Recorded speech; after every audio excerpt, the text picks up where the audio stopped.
Hello बच्चों, फिर से आप सभी का स्वागत है college group of study channel में। पिछले वीडियोज में हमने पढ़ा वास्तविक संख्या के दो एक्सरसाइजों के बारे में। इस वीडियो में हम लोग पढ़ेंगे इसकी अगली एक्सरसाइज 1.3 के बारे में, जिसमें इंटर करने से पहले हम बात करेंगे सह अभाज्य संख्याओं के बारे में। सह अभाज्य संख्याएं क्या होती हैं,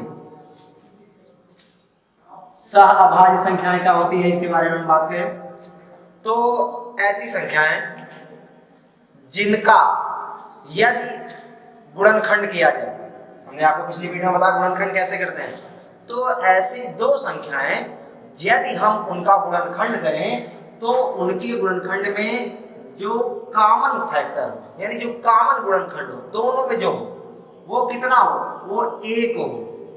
इसके अतिरिक्त ना हो, वो क्या होना चाहिए, एक होना चाहिए। एक के अतिरिक्त नहीं होना चाहिए।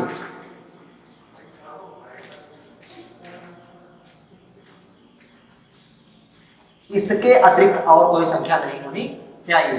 यानी ऐसी दो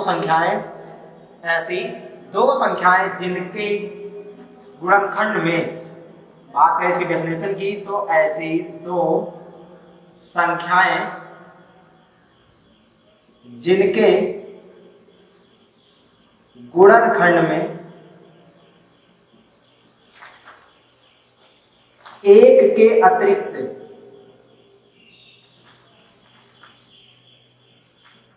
कोई सर्वनिष्ठ मतलब कॉमन गुणनखंड ना हो,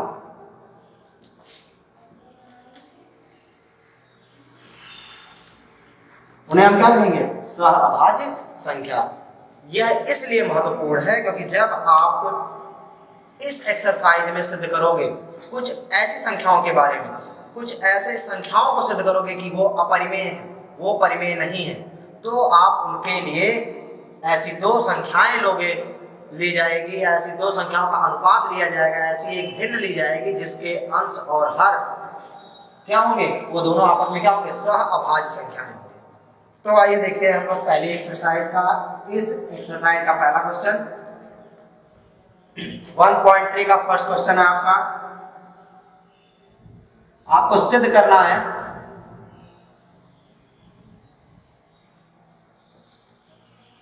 सिद्ध कीजिए √5 यानी करड़ी में 5 एक अपरिमेय संख्या है।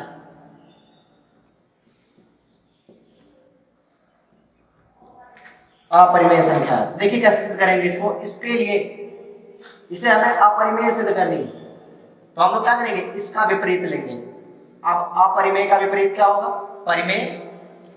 तो इसलिए हम सबसे पहले इसके सॉल्यूशन में ये मान लेंगे कि माना √5 इक्वल P/Q, जहां Q बराबर 0 के नहीं, तथा PQ सह अभाज्य संख्याएं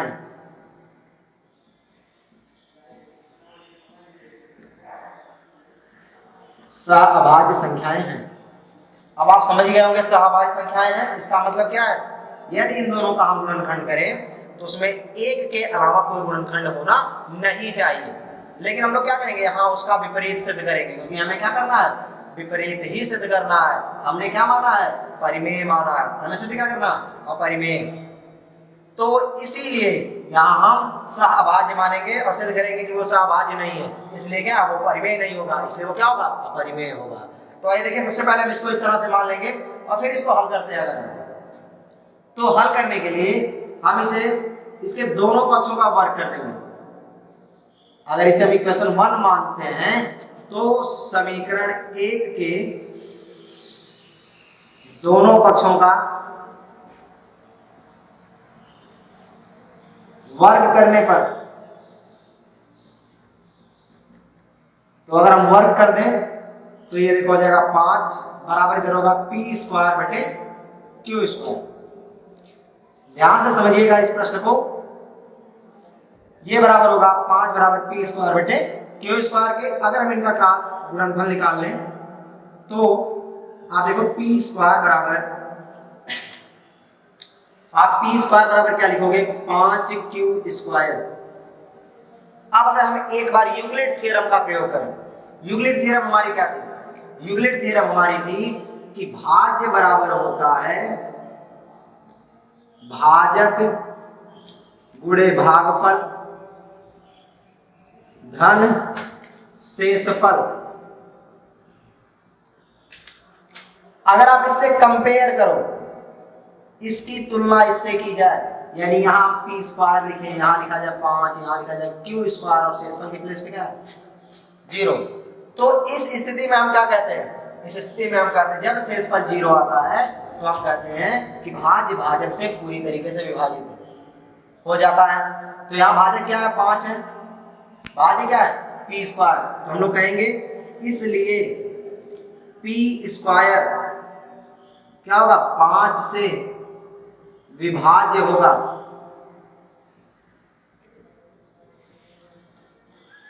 तथा P भी क्या होगा 5 से विभाज्य होगा।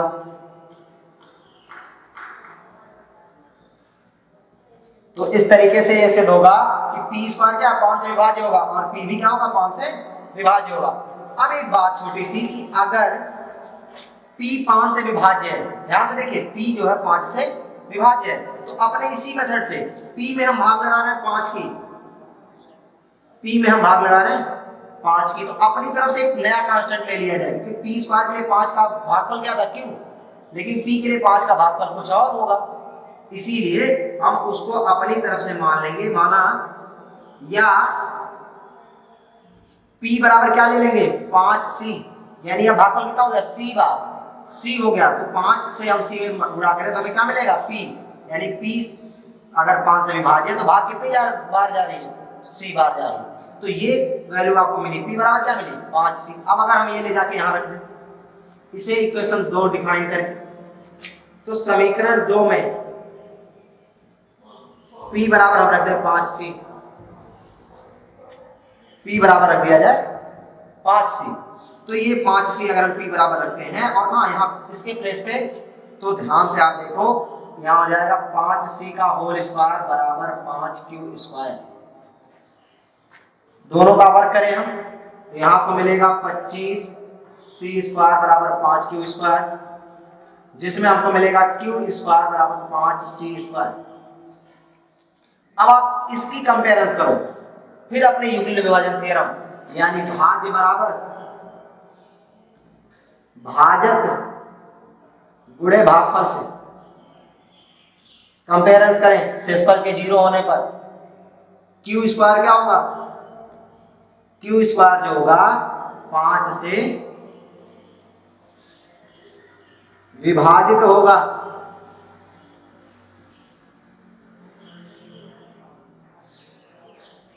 P जैसे यहां क्या होगा P स्क्वायर 5 से विभाजित, उसी तरह इस कॉन्सेप्ट के लिए जैसे इस कॉन्सेप्ट पर ध्यान दिया जाए तो ये यहां से हम क्या देखेंगे कि Q स्क्वायर भी किससे घटेगा 5 से विभाजित होगा।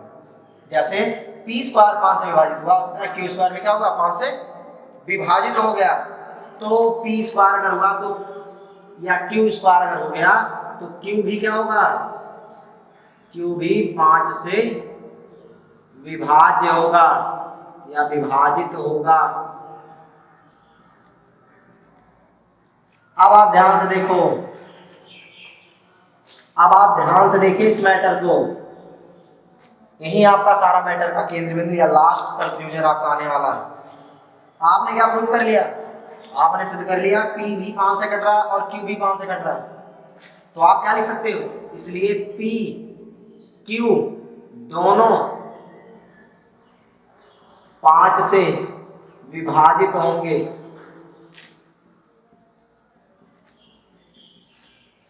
P Q दोनों 5 से विभाजित होंगे। तो अगर P भी और Q भी दोनों 5 से विभाजित होंगे तो अब आपने उल्टा सिद्ध कर लिया कि नहीं?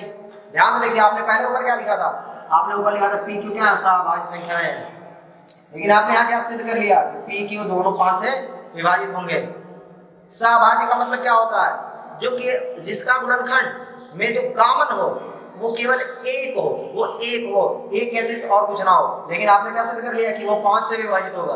तो उल्टा सिद्ध किया आपने, जो आपने माना था वो नहीं सिद्ध हुआ। तो क्या ऐसा संभव है? ऐसा संभव नहीं है। यानी आप लिखोगे इसलिए, या लिखोगे चूंकि यह संभव नहीं है, इसलिए आप क्या लिखोगे? इस तथ्य के या इस कथन के विरोधाभास में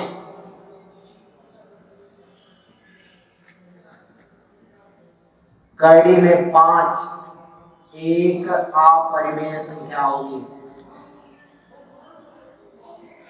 एक अपरिमेय संख्या होगी। तो इस तरीके से हमारा एक प्रश्न सिद्ध होगा कि कड़ी में 5 क्या है? एक अपरिमेय संख्या है। सबसे पहले हम क्या करेंगे? उसको परिमेय के बराबर मानेंगे और क्या उन दोनों को सहभाज्य लेंगे, यानी उनका एक के अतिरिक्त कोई गुणनखंड नहीं लेंगे। फिर हम ये सिद्ध करेंगे इस तरीके से, इस मेथड से कि नहीं, उनका एक और गुणनखंड है जो कि क्या है? संभव नहीं है। इसीलिए हमारा कंक्लूजन क्या होगा कि इस कथन के विरोधाभास में कड़ी में 5 क्या होगा? एक अपरिमेय संख्या होगा। वीडियो को पॉज करके इसे नोट कर लीजिए, फिर हम बढ़ते हैं अपने अगले प्रश्न की ओर।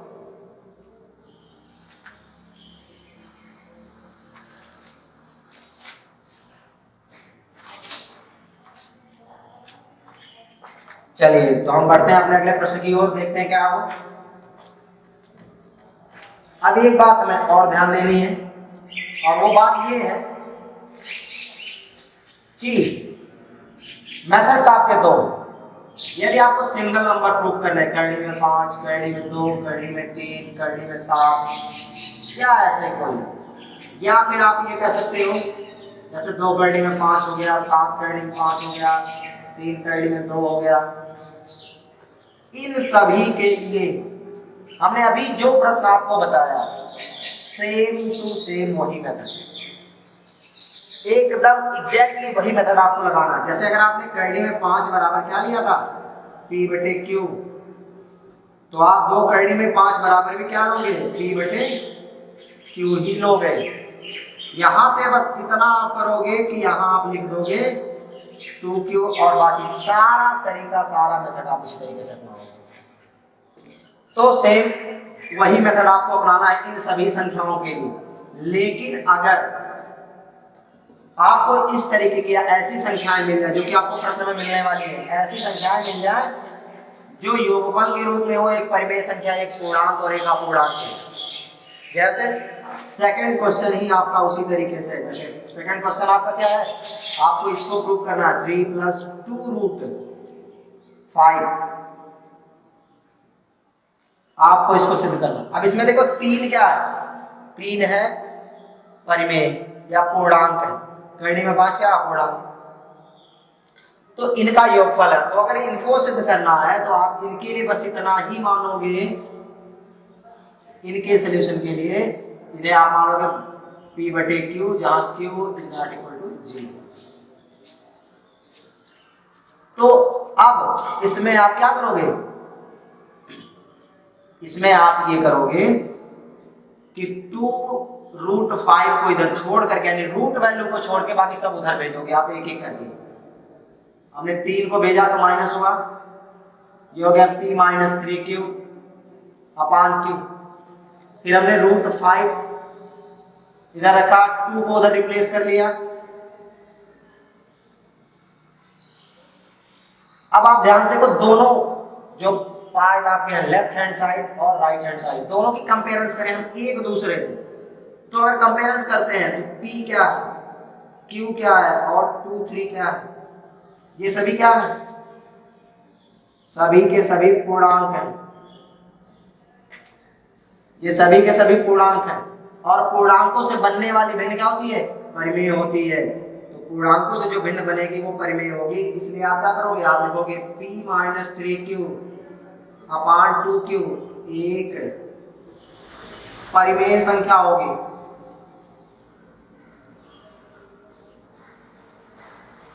लेकिन आप जानते हो, आप क्या जानते हो कि ये कैसी संख्या है, ये एक अपरिमेय संख्या है, ये एक अपरिमेय संख्या है। ये आप जानते हो कि करने में 5 कैसे संख्या एक अपरिमेय संख्या है। तो अगर ये अपरिमेय है तो क्या परिमेय के बराबर होगी, नहीं हो सकती। याद रखिएगा, कभी भी परिमेय संख्या अपरिमेय संख्या के बराबर नहीं होती है। तो अगर बराबर नहीं होगा तो क्या लिखेंगे हम, यह संभव नहीं है। इसलिए उपर्युक्त समीकरण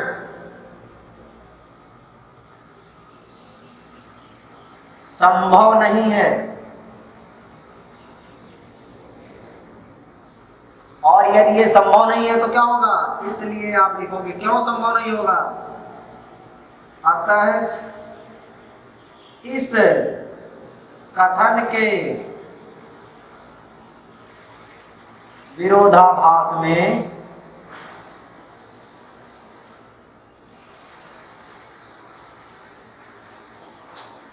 ध्यान से देखो, विरोधाभास में जब संभव नहीं होगा तो ये क्या होगा, जो था वही रहेगा। यानी ये क्या होगा, ये 3 + 2√5 एक अपरिमेय संख्या होगी।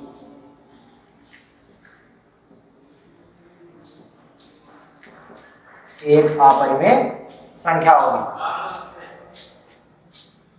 ठीक इसी तरीके से हमारे जो अन्य प्रश्न हैं हम उनको सॉल्व करेंगे। जैसे हमारे शेष या अगला प्रश्न जो हमारा है, प्रश्न नंबर 3 का पहला 1/√2, ये आपको सिद्ध करना है कि अपरिमेय है।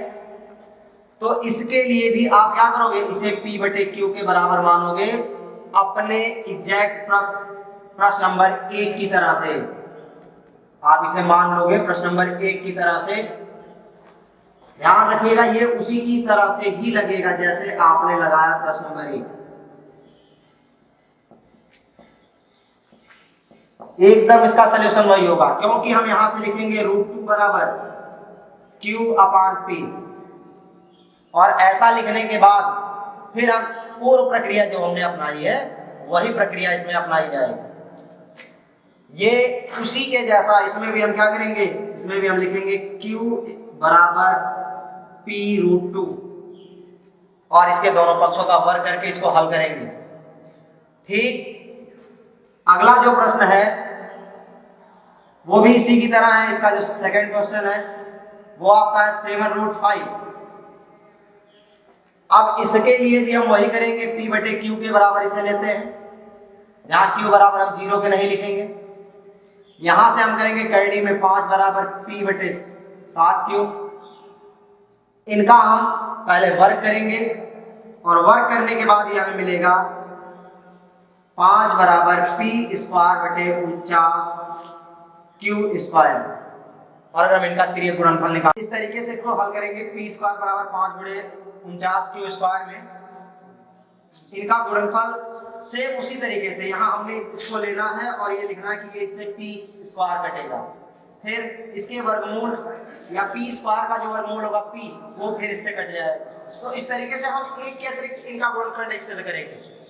कैसे, एकदम आपके प्रश्न नंबर 1 की तरह से।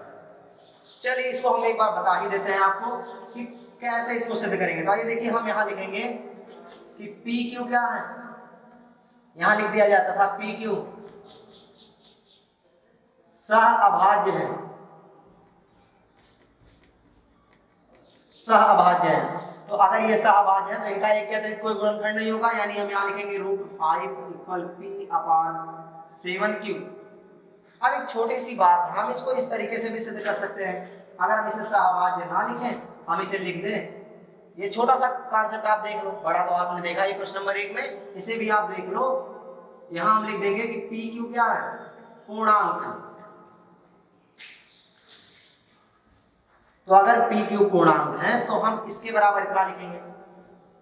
अब आप ध्यान से देखो, इसमें छोटा सा वही छोटा कॉन्सेप्ट आप यूज करिए कि p q और 7 क्या है, पूर्णांक। और अगर ये पूर्णांक है तो p/7 हम लिखेंगे p/7 और ये क्या हो जाएगा, ये जो होगा ये होगा परिमेय संख्या, ये परिमेय संख्या होगी p/7 यानी आपकी ये क्या हो जाएगी, एक परिमेय संख्या। लेकिन आप ये जानते हो चूंकि करड़ी में 5 एक अपरिमेय संख्या है, एक कैसी है, अपरिमेय संख्या है, इसलिए दोनों बराबर नहीं होंगे। और फिर आप क्या लिखोगे, अभी पिछले प्रश्न की तरह से आप लिखोगे, इसलिए उपर्युक्त संबंध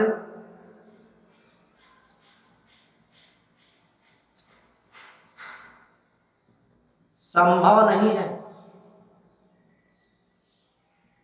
और यह संभव नहीं होने के कारण क्या लिखोगे आप, इस कथन के विरोधाभास में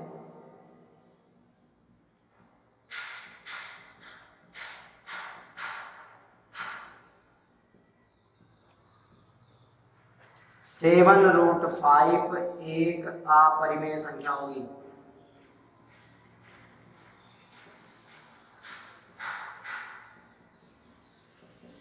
एक अपरिमेय संख्या होगी। तो हम इसको इस तरह से सिद्ध करेंगे। तो वीडियो को पॉज करके आप इसे नोट कर लीजिए और फिर बढ़ेंगे हम अपने अगले प्रश्न की ओर।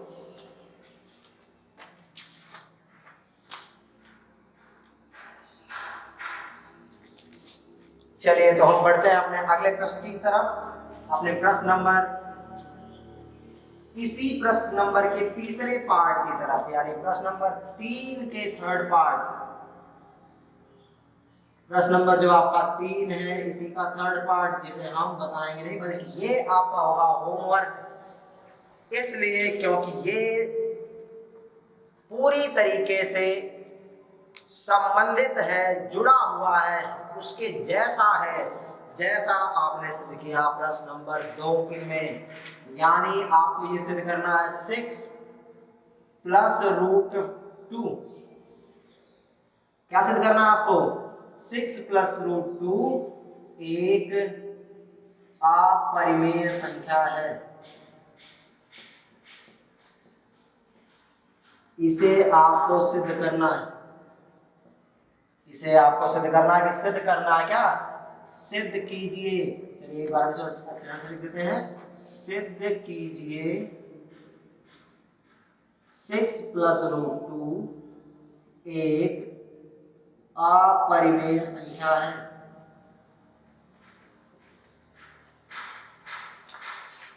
तो आप इसको सिद्ध करोगे और इसका आंसर, इसका सॉल्यूशन आप YouTube चैनल के कमेंट बॉक्स में दीजिएगा। फिर हम आपसे मिलेंगे अगली वीडियो में, जो इसकी अगली एक्सरसाइज है 1.4 को लेकर के। आज तक के लिए इतना बहुत है। अगर आपको इसके किसी भी क्वेश्चन में, किसी भी प्रश्न में डाउट है, किसी भी प्रश्न में कोई भी दिक्कत है, या पिछली वीडियो जितनी आपने देखी उन सभी में कोई भी आपको समस्या है, किसी भी प्रश्न को लेकर समस्या, या किसी अन्य बुक के किसी भी प्रश्न को लेकर समस्या है, तो आप कमेंट बॉक्स में कमेंट करके उसको पूछ सकते हैं।